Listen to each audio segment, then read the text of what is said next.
Your life is not a true reflection of your potential. You have greatness within you.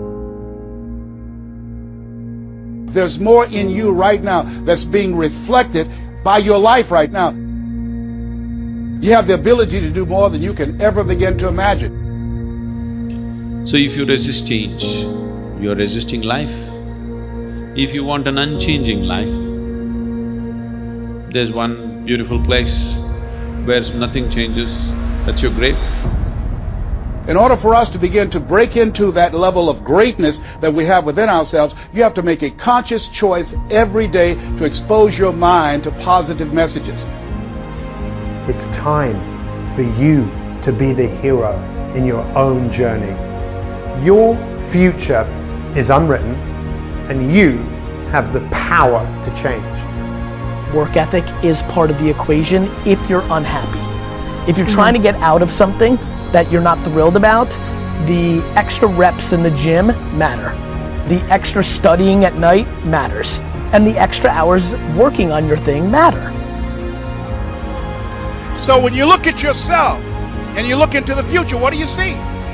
What do you see yourself doing differently? Who will be with you? Who will be around you? Will it be a life of contribution, a life of adventure, a life of excitement? What will be different about you? Whatever you see, it's important that you take responsibility to become the kind of person that can produce those results. Reshape, rethink, reposition ourselves. Where do you want your life to go from here? Now, if you're in trouble today, the crisis is in your head. Now, that's the bad news. The good news, you can change the crisis by changing what's inside your head.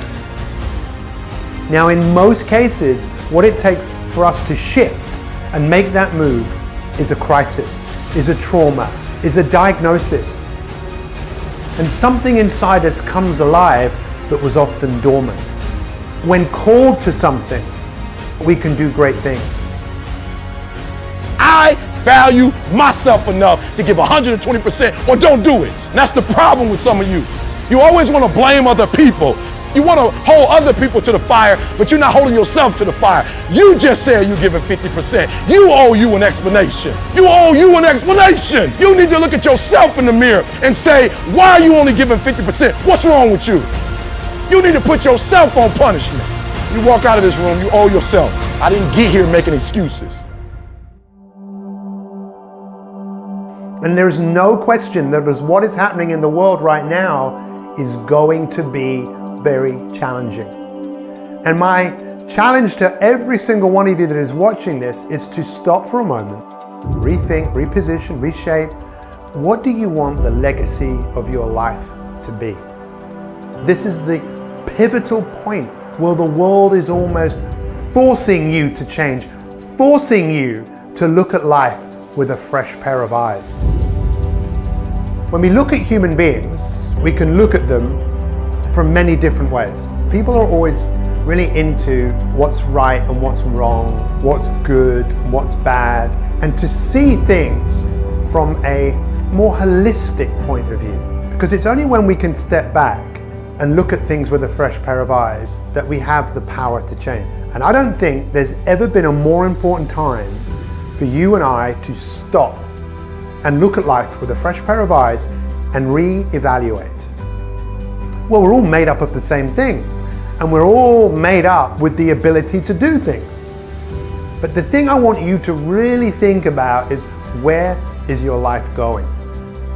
Because if we really look at the secret source of life, the magic that you and I have, it's that activation energy, it's the spirit within all of us that when called to something, that we can do great things. Because if we know that something is going to be difficult, when it is difficult, we don't give up. And science shows this, where you have two groups of people who want to lose weight, one group thinking it's going to be easy, one group thinking it's going to be hard. When the group who thought it was going to be easy came across some difficulties, came across some unforeseen circumstances, came across some obstacles, they gave up. But the ones who thought it was going to be difficult, when they came across that challenge, they knew that was going to happen. because they knew that the obstacle is the way. And this is what I want all of us to wake up to. If you want to be in the movie of your life, which you are right now, you are in the story of your life. And if we're not careful, all we're going to do is repeat what we did yesterday. You might have heard that if you always do what you've always done, you'll always get what you've always got. And history has an incredible pattern of repeating itself unless we change. Now, there have been many wise people that have lived on earth, and one of them, you might have heard of him, his name was Mahatma Gandhi.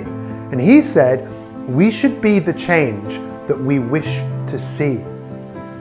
And most of us don't wish anything in the future. We just wish we weren't where we are now. Dr. Stephen Covey, in his book, The 7 Habits of Highly Effective People, the second habit is to begin with the end in mind. And most of us don't stop to think about the consequences of our actions. I remember many years ago reading about studies of people that were put in what's called fMRI machines. They'd put them in these machines and they would ask them a series of questions. One of the questions was, think of yourself.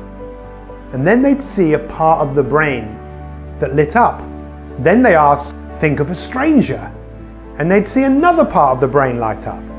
And then they'd ask, think of yourself in the future.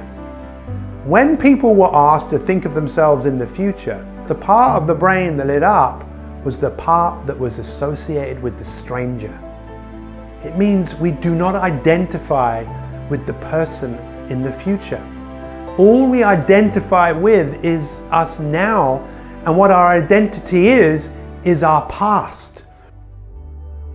Your life is a story. Your life was probably quite traumatic. You grew up in a world where you had to fit in. You were programmed to fit in. You were programmed to be like everyone else. You were programmed to be accepted. And what did that do? Well, that gave you a whole load of insecurities and doubts as you started to question who you were. And then on top of that, maybe you had some traumatic experiences in your life that compounded that.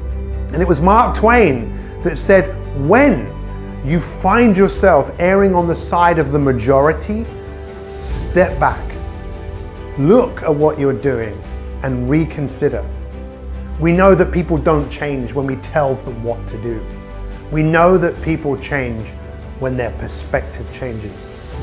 The question I want to ask you is, what do you want the next chapter of your life to be? Do you want history to repeat itself? Because if you do, you're not going to have to do very much. There is a gap between where we are and where we're going. There is a gap between being born and dying. What we do in that space is up to us. I heard not long ago that hell is coming to the end of your life and meeting the person you could have become. And one of the reasons we see so many people in the world today struggling, feeling frustration, doubt, envy, anger, depression, is they know that they're not being who they're capable of being. In most cases, we are scared and frightened to follow our bliss. We are scared to do what others don't do. We are scared to walk our own path. You see, in your life, when you grew up, just like me, we had to conform. We had to be like everybody else. Until I got to an age where I started to question, I don't like being like everyone else. I want to be myself. And when we be ourselves, we choose our own path. We don't walk someone else's path.